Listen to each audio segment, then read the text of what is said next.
सुप्रभात प्रिय दोस्तों, चैनल को सब्सक्राइब करें, बेल आइकन को प्रेस करें और उसे ऑल पे करें ताकि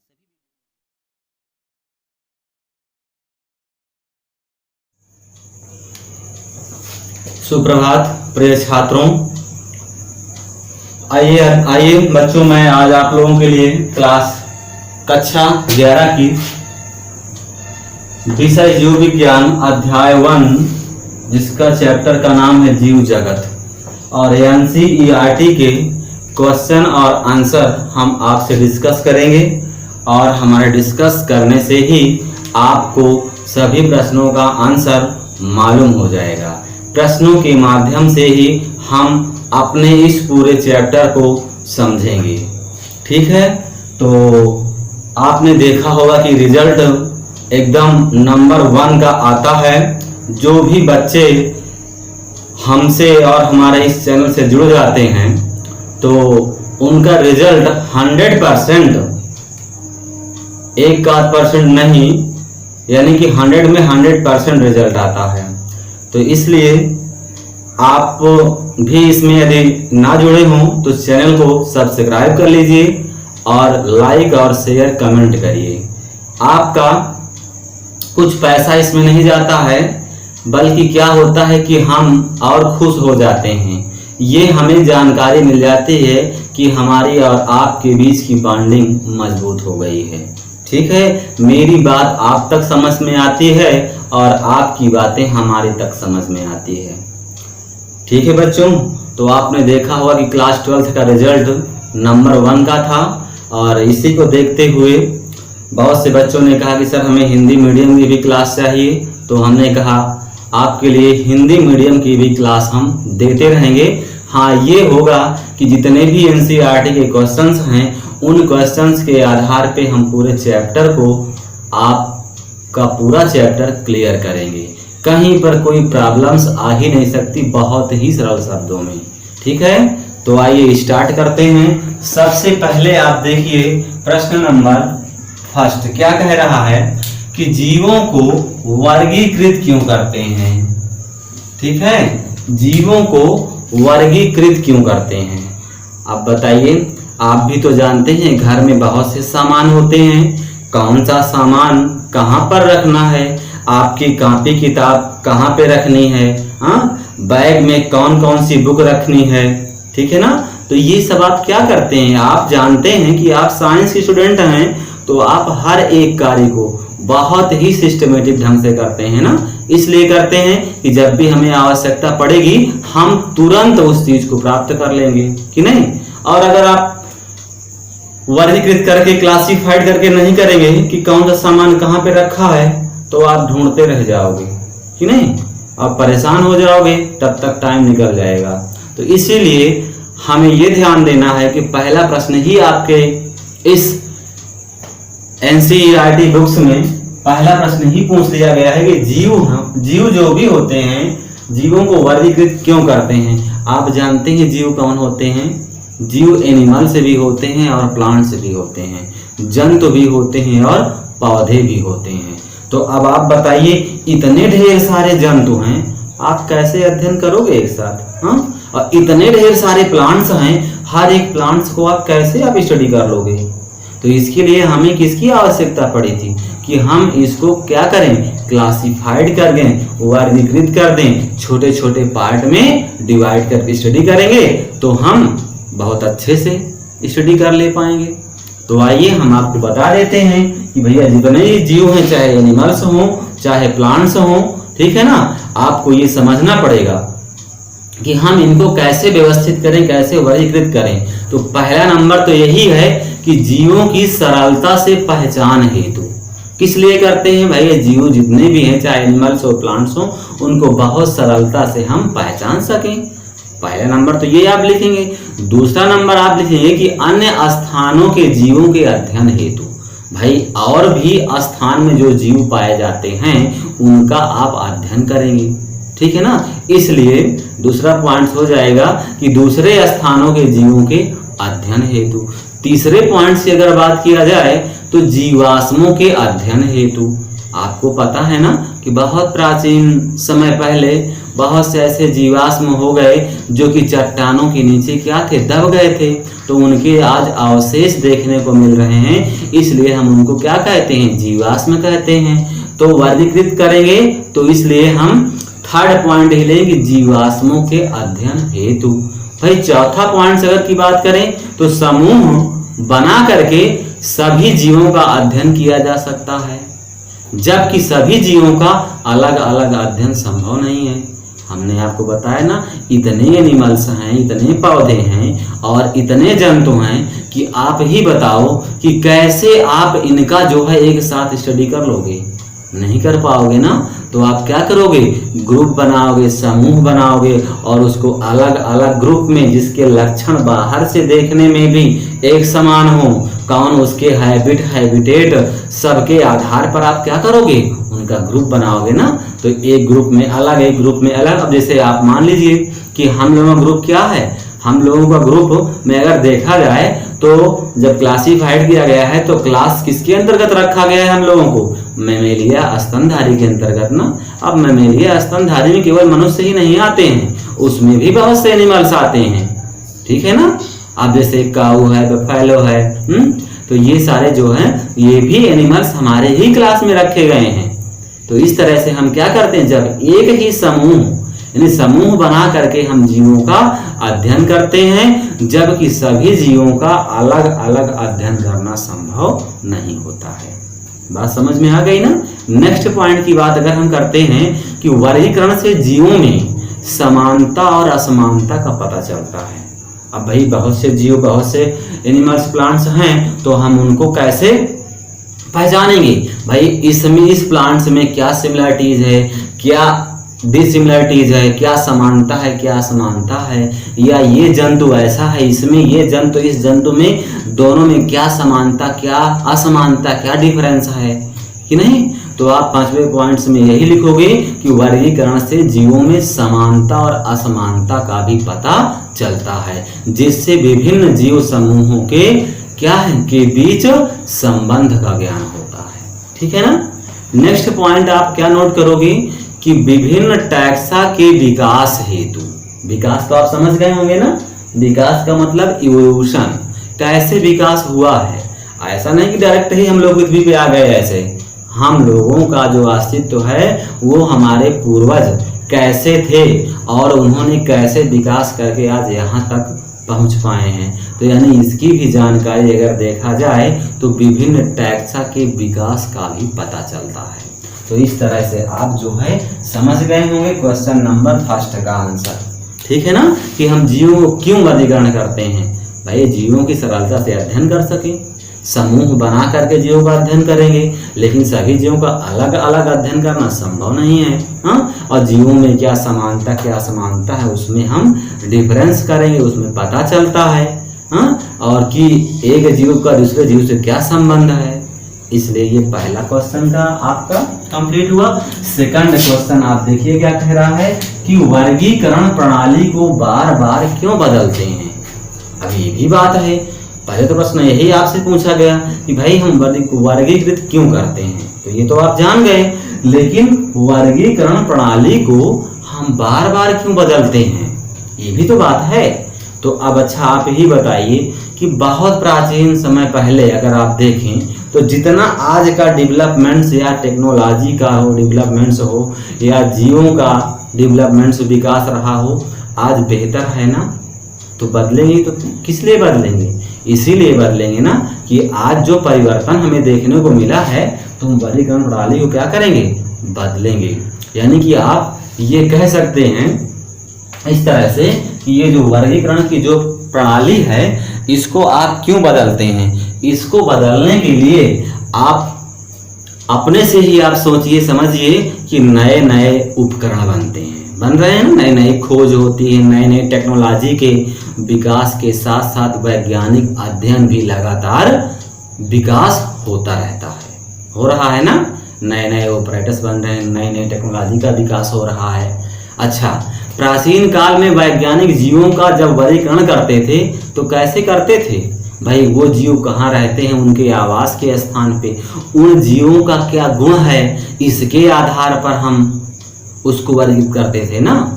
पहले तो कुछ जानकारी ही नहीं थी, बस यही जानकारी थी कि ये जीव कहाँ पे पाया जाता है, इसका आवास कहाँ है और इस जीव के क्या गुण हैं, उस आधार पे हम उसको क्या करते थे, वर्गीकृत करते थे। ठीक है ना। उसके बाद अगर देखा जाए तो उसके बाद आपने देखा कि एक्सटर्नल मॉर्फोलॉजी, बाह्य आकार की एक वर्ड आता है, क्या आता है, मॉर्फोलॉजी। आप समझिएगा बच्चों कि मॉर्फोलॉजी क्या होता है। मॉर्फोलॉजी का मतलब होता है बाह्य आकार की, यानी बाहर से आप हमको देख सकते हैं कि हमारा कौन सा ड्रेस है, कैसा हमारा आकार है। ठीक है ना। तो इसका अध्ययन हम किस में करते हैं, एक्सटर्नल मॉर्फोलॉजी, या मॉर्फोलॉजी मीन्स क्या होता है, बाह्य आकार की, आकार का अध्ययन करते हैं।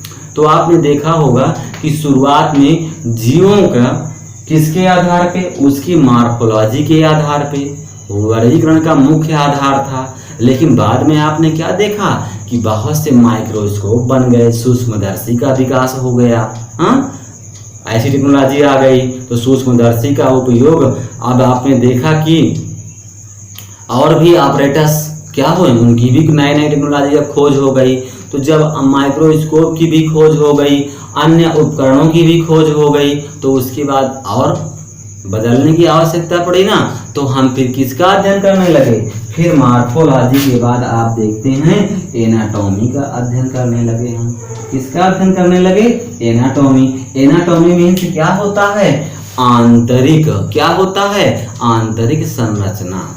भाई बाहर से जो आप देख रहे हैं ये एक्सटर्नल मॉर्फोलॉजी है, बाह्य आकार की, लेकिन शरीर के अंदर उनके सेल स्ट्रक्चर, कोशिकाओं का जो अध्ययन हमको करना है उसको एनाटॉमी कहते हैं। बच्चों यह भी आपके जीव विज्ञान की शाखा है।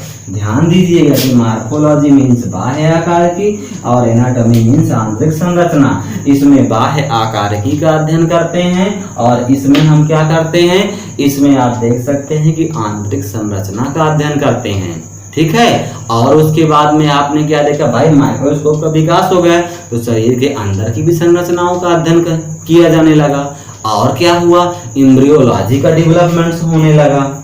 ठीक है ना। अब आपने देखा कि एक ब्रांच क्या आती है, एम्ब्रियोलॉजी आती है। अब बच्चों एम्ब्रियोलॉजी मीन्स क्या होता है, भ्रूणीय विज्ञान। अब भ्रूण क्या होते हैं भाई, डायरेक्ट हम जैसे जीव ऐसे थोड़ी ही शुरुआत में बड़े हो गए हैं। शुरुआत में इनका एक बहुत सूक्ष्म स्ट्रक्चर होता है जिसको आप किससे देख सकते हैं, माइक्रोस्कोप से देख सकते हैं। तो वह शुरुआती जीव का डेवलपमेंट जो होता है, शुरुआती जीव का जब विकास होता है उसको हम क्या कहते हैं, भ्रूण कहते हैं। तो भ्रूणीय विज्ञान। ठीक है ना। तो भ्रूणीय विज्ञान का भी उपयोग वर्गीकरण हेतु होने लगा। और क्या हुआ, कोशिकीय संरचना, सेलुलर स्ट्रक्चर, क्रोमोजोम्स, गुणसूत्र जिसे आप कहते हैं, जैव रासायनिक विश्लेषण means biochemical analysis, gene structure या जीन संरचना। ठीक है ना। और डीएनए में समानता का भी उपयोग जीवों के बीच संबंध स्थापित करने तथा वर्गीकरण करने में किया जाने लगा। इसलिए हम क्या करते हैं कि वर्गीकरण प्रणाली को बार बार बदलते हैं। बस आप समझ गए ना कि हमें बदलने की क्यों आवश्यकता पड़ी है। इसीलिए आवश्यकता पड़ी ना कि शुरुआत में जीवों को हम बाह्य आकार की, उनके आवास और गुण के आधार पे क्लासिफाइड करते थे ना। और उसके बाद जब माइक्रोस्कोप या अन्य ऑपरेटर्स, अन्य टेक्नोलॉजी का डेवलपमेंट्स हो गया तो हम आंतरिक संरचना का भी अध्ययन करने लगे। यानी शरीर के अंदर जो भी कोशिकाएं हैं, वो टिश्यू हैं, जो भी ऑर्गन्स हैं ना, उनका भी अध्ययन करने लगे। एम्ब्रियोलॉजी का, सेलुलर स्ट्रक्चर का, क्रोमोजोम्स का, जीन्स का। तो ये समय के हिसाब से इनमें जीवों के बीच संबंध बनाने के लिए, संबंध स्थापित करने के लिए इनको जो है वर्गीकरण प्रणाली को बार बार बदला गया। बात समझ गए ना। आओ अच्छा नेक्स्ट क्वेश्चन चलते हैं कि जिन लोगों से आप प्रायः मिलते रहते हैं, भाई आप भी मिलते हैं नहीं मिलते हैं, किससे मिलते हैं, शर्मा गए क्या? अरे मिलने की बात हम यही बता रहे हैं आपसे कि आप मिलते हो ना अपने मित्रों से, रिश्तेदारों से, सगे संबंधियों से ना। तो यही मतलब है कि जिन लोगों से आप प्रायः मिलते रहते हैं, आप उनको किस आधार पर वर्गीकृत करेंगे। भाई हम मिलने जाते हैं तो घर में पूछा जाता है ना कि आप कहाँ गए थे, किससे मिलने गए थे, तो ये आपको बताना पड़ता है। अब प्रश्न में संकेत भी आपको थोड़ा सा मिल जाएगा कि मान लीजिए ड्रेस है, उनकी मातृभाषा है, प्रदेश जिसमें वे रहते हैं, या उनका आर्थिक स्तर। लेकिन अगर आपसे बात किया जाए तो आप जरा सोच करके बताओ कि आपसे अगर पूछा जाए कि आप कहाँ गए थे, किनसे मिलने गए थे, तो आप क्या बताएंगे? आप यही बताएंगे ना कि हम या तो फर्स्ट नंबर फैमिली मेंबर्स, परिवार के सदस्य से मिलने जाएंगे, या दूसरी बात हो जाएगी रिश्तेदार या रिलेटिव से मिलने गए थे। तीसरी बात अगर बात करें तो फैमिली फ्रेंड्स की बात, भैया अपने पारिवारिक मित्रों से मिलने गए थे ना। तो आप समझ रहे हैं ना कि भाई जब आप मिलने जाते हैं तो किस आधार पर वर्गीकृत करते हैं। तो यही आपको ध्यान में रखना है कि परिवार के सदस्य, फैमिली मेंबर्स, रिलेटिव, रिश्तेदार, फैमिली फ्रेंड्स, पारिवारिक मित्र, स्कूल फ्रेंड्स, सहपाठी मीन्स क्लासमेट, वयस्क या अपने से बड़े, अपने से छोटे और समान उम्र वाले, लिंग में चाहे स्त्री या पुरुष से, हाइट के आधार पे ऊंचाई, और प्ले मेट्स या खेल मित्र के आधार पे। तो भाई हम इस तरह से इसका आंसर दे सकते हैं कि नहीं। आपसे पूछा जाता है ना कि आप प्रायः किनसे मिलने गए हैं, या आपका आंसर जो होगा बस वही आपको यहाँ पे सेकंड नंबर क्वेश्चन में आपको नोट करके लिख देना है। ठीक है, तो आइए इस तरह से आप ये भी प्रश्न हो गया। अब देखिए क्वेश्चन नंबर 4 क्या कह रहा है, ध्यान दीजिएगा। पहला प्रश्न कह रहा है व्यष्टि और दूसरा कर रहा है समष्टि। तो मैं यहाँ पे आपको बता देता हूँ, हिंदी का ये वर्ड आपको समझ में नहीं आएगा। तो जब नहीं आएगा तो जानते हैं ना कि हम बहुत सी चीज़ें हैं कि जो शुद्ध हिंदी भी नहीं जानते, कि जानते हैं रहते जरूर हैं अपने भारतवर्ष में, हिंदी की प्रधानता हमारी मातृभाषा है, तो लेकिन बहुत से ऐसे वर्ड हैं जिनको हम हिंदी में भी नहीं जानते लेकिन इंग्लिश में जानते हैं। तो हम आपको इंग्लिश में ही बता देते हैं, आप समझ जाएंगे। जैसे बेस्ट वर्ड आया हुआ है, तो बेस्ट को इंग्लिश में क्या कहते हैं? इंग्लिश में कहते हैं इंडिविजुअल, केवल एक क्या होगा? केवल पर्सन या व्यक्ति। ठीक है, उसी को हम क्या कहेंगे? व्यष्टि कहेंगे। और सिंपल से वर्ड में आप समझ सकते हैं, व्यष्टि मतलब व्यक्ति समझ लीजिए, और क्या, इंडिविजुअल की बात हो रही है, सिंगल ना। तो देखो व्यष्टि का इंग्लिश में क्या कहते हैं? इंडिविजुअल कहते हैं। अब समष्टि क्या होती है? अरे समष्टि वही होती है जहाँ पे बहुत ढेर सारी जनसंख्या रहती हो, उसको हम समष्टि कहते हैं। समाये हुए हैं, ठीक है ना, कहाँ? जहाँ समाये हुए हैं उसी को हम समष्टि कहते हैं। बहुत से जीवों का एक समुदाय, एक समूह, ठीक है, जिसे आप इंग्लिश में तो जानते ही हैं, पॉपुलेशन कहते हैं। क्या कहते हैं? पॉपुलेशन कहते हैं। जानते हैं ना, बहुत अधिक मनुष्यों का जो समूह हो जाए उसी को कहते हैं। यार यहाँ की पॉपुलेशन क्या है, कितनी है यहाँ की पॉपुलेशन, तो उसको हम क्या कहते हैं? समष्टि कहते हैं। बस 2 वर्ड आप समझ गए ना, व्यष्टि मीन्स इंडिविजुअल और समष्टि मीन्स पॉपुलेशन। बस इतना आपको समझना है। अगर आप इतना समझ गए तो अब आप इसका अंतर भी आप कर लेंगे बहुत आसानी से। ठीक है ना। तो कह रहा है कि व्यष्टि और तथा समष्टि की पहचान से हमें क्या शिक्षा मिलती है। तो पहली बात तो आप समझ लीजिए कि व्यष्टि की कहते किसको हैं। व्यष्टि मीन्स इंडिविजुअल, यानी प्रत्येक इंडिविजुअल में कुछ विशिष्ट या स्पेशल लक्षण होते हैं। क्या होते हैं? स्पेशल लक्षण होते हैं, और जो उसकी पॉपुलेशन के अन्य इंडिविजुअल्स या अन्य व्यक्तियों में नहीं पाए जाते। बात समझ गए ना कि इंडिविजुअल भाई जो कैरेक्टर्स किसी एक जीव में है, ये आवश्यक नहीं कि वह लक्षण दूसरे भी जीव में हो। बात समझ गए ना। हमने परिभाषित कर दिया कि जब भी व्यष्टि की डेफिनेशन बताना हो तो आप क्या बताओगे कि प्रत्येक व्यष्टि में कुछ ना कुछ विशिष्ट यानी स्पेशल लक्षण होते हैं जो उसकी पॉपुलेशन या समष्टि के अन्य व्यष्टि या इंडिविजुअल में नहीं पाए जाते। बस यही आपको डेफिनेशन लिखना है, ठीक है ना। तो इस तरह से आप व्यष्टि समझ गए। अब पॉपुलेशन की बात तो आप समझ गए ना, पॉपुलेशन को भी बताना है क्या होता है। तो पॉपुलेशन मतलब क्या होता है, समष्टि। और समष्टि तो हिंदी में कठिन वर्ड ही है, लेकिन इंग्लिश में आप क्या कहते हैं, पॉपुलेशन। तो पॉपुलेशन बहुत से जीवों का जो एक समूह हो उसी को पॉपुलेशन कह दे रहे हैं। तो आप देखिए पॉपुलेशन की क्या लक्षण होते हैं। पहला चीज कि प्रत्येक पॉपुलेशन रिप्रोडक्टिवली आइसोलेटेड होते हैं, मतलब जनन में अलग अलग होंगे। भाई जो पॉपुलेशन होगी उस पॉपुलेशन में बहुत से जीव होंगे, तो वो क्या होंगे, वो जीव रिप्रोडक्टिवली आइसोलेटेड होंगे, अलग अलग होंगे। दूसरी की अगर बात किया जाए कि एक पॉपुलेशन के सदस्य आपस में इंटरब्रीडिंग, अंतर प्रजनन, इंग्लिश में क्या कहते हैं, इंटरब्रीडिंग करके नए जीव को जन्म दे सकते हैं। दे देंगे नहीं भाई, कोई पॉपुलेशन है और वो क्या है, आपस में इंटरब्रीडिंग करके नए जीव को जन्म दे देती है। इस तरह तीसरा नंबर अगर आपको नोट करना हो तो एक पॉपुलेशन के सदस्यों में समानता होती है ना। वो पॉपुलेशन भाई जो आपस में बढ़िया समुदाय है, एक दूसरे से मैचिंग है, तो वो क्या है, वो एक दूसरे में क्या होंगी, एक पॉपुलेशन के सदस्यों में समानता होती है, ठीक है। तथा अन्य पॉपुलेशन से वो क्या है, असमान दिखाई देते हैं, ठीक है। अगर नेक्स्ट पॉइंट की बात करें कि प्रत्येक समष्टि के सदस्य का कैरियोटाइप समान होगा।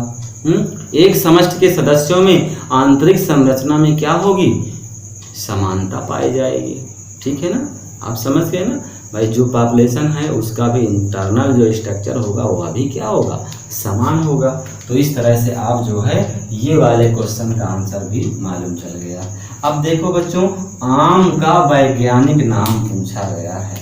क्या पूछा गया है, आम का वैज्ञानिक नाम, क्योंकि इस समय आम का सीजन भी चल रहा है और आप लोग खा भी रहे हैं। लेकिन अगर आपसे पूछ लिया जाए कि भैया आम तो खाते हैं लेकिन आम का वैज्ञानिक नाम क्या है, तो खाए तो डाले होंगे जिसकी कोई सीमा नहीं है, बता भी नहीं पाएंगे, मगर नाम नहीं पता है। तो आप नाम समझ लीजिएगा क्या नाम है, ठीक है। तो इनका नाम है मैंजीफेरा इंडिका। क्या नाम है, मैंजीफेरा इंडिका। हम लिख देते हैं और आप इसको नोट कर लीजिएगा, मैंजीफेरा इंडिका, मैंजीफेरा इंडिका, ठीक है। और अगर आपको इसको इंग्लिश में लिखना हो तो MANGI, ठीक है, या फिर ERA, नोट कर लीजिएगा, MANGI या फिर ERA, मैंजीफेरा, ठीक है। और उसके बाद इंडिका, मैंजीफेरा इंडिका, ठीक है। तो मैंजीफेरा और इंडिका। और यहाँ पर मैं आपको बता दूं कि लिखने में भी बहुत सावधानी होनी चाहिए, ठीक है। कैसी सावधानी होनी चाहिए, जब भी हम नाम लिखते हैं किसी भी जीव का वैज्ञानिक नाम, तो उसमें दो चीज़ें होती हैं, एक तो होता है उसका वंश और दूसरा उसका जाति होता है। तो जब वंश का पहला लेटर आपने देखा कि मैंने कैपिटल लेटर में लिखा, आप भी ये गलती मत करना। अगर आपको ने ये गलती कर दिया तो नंबर कट जाएगा।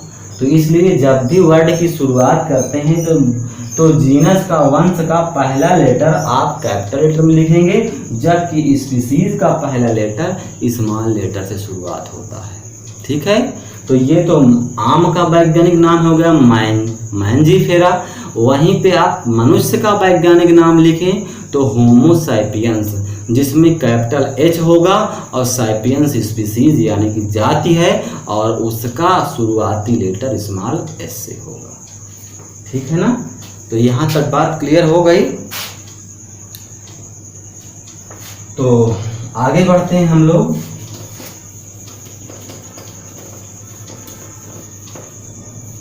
समझ में आ रहा है सभी को, आना आनंद आ रहा है ना? देखो कितना सरल है प्रश्न ही, मैं आपके सामने केवल प्रश्न ही रख रहा हूँ, लेकिन सारे के सारे उत्तर आपको कितने अच्छे समझ में आ जा रहे हैं कि नहीं? तो इसी तरह अगर हम आपको क्लास देते रहेंगे, आपको कुछ भी ज़्यादा परेशान होने की आवश्यकता नहीं है, पूरा का पूरा चैप्टर क्लियर करवा देंगे। आगे ध्यान दो। अच्छा, आगे लिखा हुआ है टैक्सॉन। एक वर्ड क्या आया है? टैक्सॉन।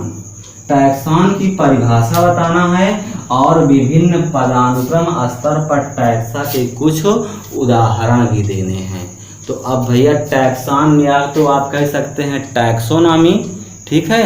और अगर टैक्सोनॉमी की बात करते हैं तो ये टैक्सोनॉमी में आप समझ सकते हैं बहुत अच्छे से, ठीक है, कि यह जीवों का वर्गीकरण करने के लिए एक शाखा है, बनाई गई है टैक्सोनॉमी, ठीक है। तो ये टैक्सॉन पूछ रहा है। अब टैक्सॉन क्या होता है? किसी भी स्तर का वर्गीकी समूह होता है, किसी भी स्तर का वर्गीकी समूह होता है। इंग्लिश में जान लीजिए, taxon is a taxonomic group. क्या होता है? Taxon is a taxonomic group. हम यहाँ पे लिख देते हैं, याद रखिएगा, taxon is a taxonomic group. Taxon is a taxonomic group of any rank, ठीक है, ऑफ एनी रैंक। इंग्लिश में लिखा हूं, परेशान मत होइएगा, ठीक है। मैं इसका हिंदी में बता रहा हूं, यानी कि टैक्सॉन की परिभाषा अगर आपको लिखनी है तो आप एक ही सेंटेंस में आप बता सकते हैं कि टैक्सॉन किसी भी स्तर का वर्गीकी समूह होता है। क्या होता है? किसी भी स्तर का टैक्सोनॉमिक ग्रुप होता है, जिसे रैंक और कैटेगरी, अभी हम आपको बताएंगे कि रैंक और कैटेगरी क्या है, ठीक है। तो टैक्सोनॉमिक ग्रुप क्या है, ये हम अभी आपको आगे बता रहे हैं। तो टैक्सॉन को अगर आपको डिफिनीशन बताना पड़ेगा तो टैक्सॉन की डिफिनीशन क्या होगी कि वर्गीकी समूह होता है। टैक्सॉन क्या होता है? किसी भी स्तर का वर्गीकी समूह होता है, एनी रैंक, किसी भी स्तर का, किसी भी कैटेगरी का क्या होता है? वर्गीकी समूह होता है। याद रखिएगा, टैक्सोनॉमिक ग्रुप को हम हिंदी में क्या कहते हैं? वर्गीकी समूह कहते हैं। बात समझ में आ गई ना? अच्छा, तो अगर इतनी बात समझ में आ गई, ये तो परिभाषा रही, एक ही लाइन की परिभाषा मैं आपको बता रहा हूँ कि जब भी टैक्सॉन की परिभाषा बतानी हो तो आप क्या करें, क्या बताएंगे कि टैक्सॉन किसी भी स्तर का वर्गीकी समूह होता है। Taxon is a taxonomic group of any rank और कैटेगरी, ठीक है।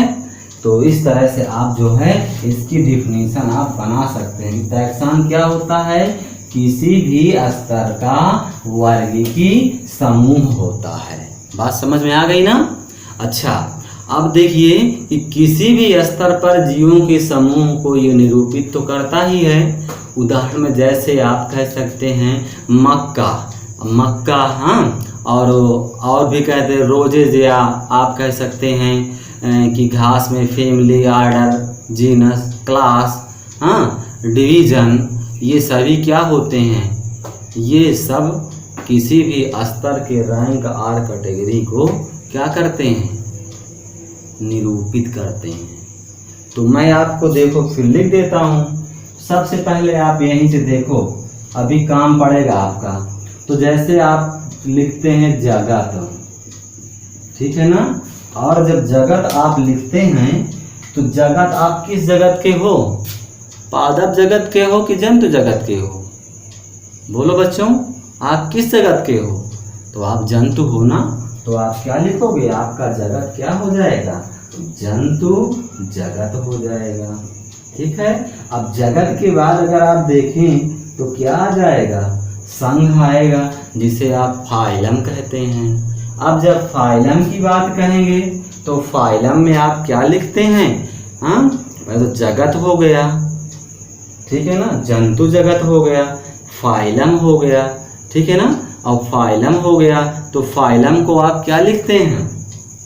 फाइलम में कार्डेटा, ठीक है ना, यही तो लिखते हैं। फाइलम में क्या लिखते हैं? फाइलम में कार्डेटा लिखते हैं। तो इस तरह से आप फाइलम में कार्डेटा लिख दिया। अब संघ हो गया। अब संघ के बाद क्या आता है? संघ के बाद क्लास आता है, जिसे आप क्या कहते हैं? वर्ग कहते हैं। तो वर्ग आपका क्या है? वर्ग आपका स्तनधारी है या मैमेलिया है ना, स्तनधारी या ममेलिया, ध्यान दीजिएगा। अब वर्ग है तो वर्ग के बाद का जो रैंकार कैटेगरी होता है वो क्या होता है? गण होता है। क्या होता है? गण, आर्डर जिसे कहते हैं। तो अगर आर्डर की बात करें तो आर्डर क्या हो जाएगा? आर्डर प्राइमेट हो जाएगा। क्या हो जाएगा? प्राइमेट हो जाएगा। गण की बात करें तो फैमिली आती है। फैमिली को हिंदी में क्या कहते हैं? कुल कहते हैं। तो आप किस फैमिली के हैं? होमोनिडी फैमिली के हैं। यह आपको ध्यान देना है, होमोनिडी फैमिली के हैं, ठीक है। अब कुल आ गया तो उसके बाद जीनस यानी वंश आएगा। अब अगर वंश आ गया तो वंश आपको पता है होमो होता है। क्या होता है वंश आपका? होमो। और अगर आपसे जाति पूछ लिया जाए कि जाति क्या है तो आप क्या बताएंगे? सैपियंस। क्या बताएंगे? Sapiens, homo sapiens. ये अब आप और अच्छे समझ लीजिएगा।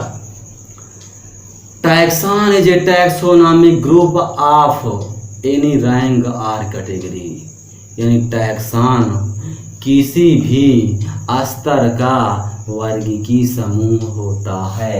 ये सभी स्तर होते हैं, ठीक है ना, ये सभी क्या हैं? स्तर होते हैं। तो अभी मैं आपको यहाँ से बता देता हूँ कि प्रश्न पूछा जाता है कि वर्गीकरण की सबसे छोटी इकाई क्या होती है, तो आप जाति बताइएगा।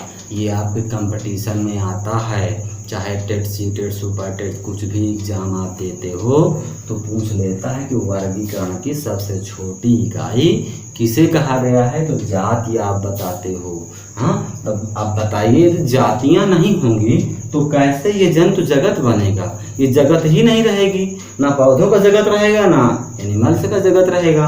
तो देखिए बहुत सी जातियां मिलकर के किसका निर्माण करती हैं? वंश का। और बहुत से वंश मिलकर के कुल का, और बहुत से कुल मिलकर के गण का, और बहुत से गण मिलकर के वर्ग का, और बहुत से वर्ग मिलकर के संघ का, और बहुत से संघ मिलकर के जगत का। तो सबसे बड़ा विस्तार तो हो गया जगत का। बहुत से जंतु हैं, लेकिन आप किस जाति की बात कर रहे हो? तो सेपियंस यानी केवल मानव जाति की बात कर रहे हो। तो इसलिए मानव जाति को अलग हो गया, जीनस होमो और जाति सैपियंस ना। जंतु में बहुत है, लेकिन हमने किसका क्लासिफिकेशन किया है? ये मनुष्य का क्लासिफिकेशन किया है, ठीक है। तो मनुष्य का वैज्ञानिक नाम ये हो गया। अब आप समझ गए होंगे कि किसी भी रैंक आर कैटेगरी का क्या होता है? वर्गीकी समूह होता है, ठीक है ना। टैक्सॉन, ये सब क्या है? टैक्सॉन है, रैंक आर कैटेगरी है हर एक स्तर की, ठीक है। अब आप समझ गए होंगे कि शब्द जो टैक्सॉन है इसको सबसे पहले 1956 ईस्वी में जो ये टैक्सॉन वर्ड है, टैक्सॉन जो वर्ड है 1956 ईस्वी में इस वर्ड को किसने दिया है? हाँ, तो ये तो बात अभी करते हैं हम, लेकिन टैक्सॉन या सर्वप्रथम इसको 1956 में ICBN, बच्चों याद रखिएगा, ICBN इसका फुल फॉर्म आपसे पूछा जाता है तो आप क्या बताते हैं, international code of botanical nomenclature. तो यहाँ पे आप लिख भी सकते हैं, ठीक है, international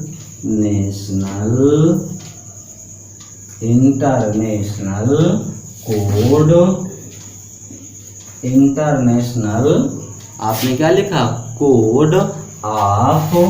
international code of botanical nomenclature.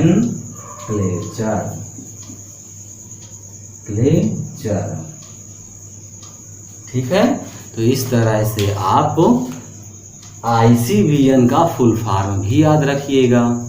ठीक है, तो इसको प्रतिपादित किसने किया है, टैक्सोन शब्द को 1956 में ICVN के द्वारा प्रतिपादित किया गया था, तथा मेयर एक ऐसे वैज्ञानिक थे जो 1964 में इसकी परिभाषा भी दे दिया। परिभाषा दिए हैं ना, कौन दिए हैं, मेयर ने इस टैक्सॉन की परिभाषा भी दे दिया। तो परिभाषा क्या बताया उन्होंने, यही तो बताया कि टैक्सॉन किसी भी स्तर का वर्गीय समूह होता है। ये मेयर ने बताया है 1964 ईस्वी में। कब बताए थे, 1964 ईस्वी में। ठीक है, तो अब आप समझ गए होंगे ना कैसे आपको लिखना है। टैक्सॉन की परिभाषा बताइए। टैक्सॉन किसी भी स्तर का वर्गीय समूह होता है ना, और इसमें भी अगर लिखना है तो यह किसी भी स्तर के जीवों के समूह को निरूपित करता है। जैसे यहाँ से देख सकते हैं ना, जाति, वंश, कुल, आर्डर, वर्ग, संघ, जगत, ये सब निरूपित तो कर रहा है। अब इसके साथ साथ आपने देखा कि जो टैक्सॉन वर्ड को 1956 में ICVN द्वारा प्रतिपादित किया गया। ICVN का फुल फॉर्म होता है international code of botanical nomenclature. लेकिन मेयर ने 1964 में टैक्सॉन की जो परिभाषा दी है कि टैक्सॉन किसी भी स्तर पर, ठीक है, क्या होता है, किसी भी स्तर के वर्ग की समूह होता है। चलिए, ये तो आपको हमने बता दिया। ठीक है, अब लास्ट क्वेश्चन हम लोग देखते हैं। लास्ट क्वेश्चन, अब ये आप बताइएगा लास्ट क्वेश्चन, ठीक है, क्योंकि हमने जो कुछ भी था सब आपको बता दिया। अब देखिए, क्या आप वर्ग की समवर्ग का सही क्रम पहचान सकते हैं? तो सही क्रम पहचान लीजिए आप। अगर आपको मालूम होगा कि भाई जाति होती है, जाति तो सबसे छोटी होती है, लेकिन जाति के बाद सीधे कहाँ पे आ जाना, ऑर्डर पे आ जाना, तो यह तो क्या है, यह तो संभव ही नहीं है। ठीक है, तो ये तो गलत हो गया। मान लीजिए कि ये जाति से सीधे ऑर्डर पे आ गया, इसलिए ये वाला ऑप्शन तो गलत हो गया। अब देखिए, वंश है, वंश मीन्स जीनस है, और इधर जाति है, इधर गण है, इधर जगत है। तो भाई जगत तो आप देख रहे हो, जगत है, जगत के बाद फिर संघ वर्ग नहीं है, गण आ गया। अब गण के बाद में फिर आप देख रहे हो कुल वंश नहीं है, कुल वंश। अब इसमें क्या आना चाहिए, पहले वंश आना चाहिए तब जाति आना चाहिए, इसमें पहले जाति आ गया तो वंश आ गया। इस तरह से आपने इसको भी गलत कर दिया। अब बात रही इसकी पहचानने की, तो सबसे पहले आप देखो ऑप्शन में मिल रहा है ना, संघ है। संघ से छोटा क्या होता है, संघ से छोटा यहाँ पे देखो ऑर्डर हो गया, गण हो गया। अब गण से छोटा वंश आ गया, देखो गण से छोटा यहाँ वंश है, वंश आ गया। वंश से छोटा क्या है, यहाँ पे जाति है। तो इस तरह से आप इसका आंसर क्या करेंगे, ये वाला आंसर करेक्ट कर लेंगे। ठीक बच्चों, कैसा लगा, अच्छा लगा ना? तो देखो कितना सरल शब्दों में मैंने आपको ये चैप्टर 1 जो जीव का जगत है मैंने आपको बता दिया ना। प्रश्नों के माध्यम से मैं आपको पूरे की पूरा चैप्टर जो है कंप्लीट करवा दूंगा, आपको कहीं कोई प्रॉब्लम्स होने वाली नहीं है। ठीक है, मैं सारी प्रॉब्लम्स को आपके सॉल्व कर दूंगा। ठीक है बच्चों, और मैं आपके लिए दिन रात मेहनत करूंगा, आपको इतना अच्छा आइटम बना के दूंगा कि आपको भी ध्यान रखना है अपने सर का कि मैं आपको इतनी मेहनत से इतने अच्छे से पढ़ा रहा हूं, तो आप भी एक कर्तव्य आपका बनता है कि आप चैनल को अगर सब्सक्राइब ना किए हो तो सब्सक्राइब कर लें, लाइक करें, कमेंट करें। बस यही मेरे लिए मोटिवेशन होगा और मैं खुश हो जाऊंगा, ठीक है। और आपकी ही प्रगति हो जाएगी, हमारा आपका संबंध बहुत मजबूत होगा, यानी एक बॉन्डिंग मजबूत हो जाएगी, ठीक है। तो रेगुलर आप इस चैनल पे बने रहिए और हम आपको रेगुलर वीडियो देते रहेंगे। Thank you so much, love you all. Next video लेके फिर मिलते हैं।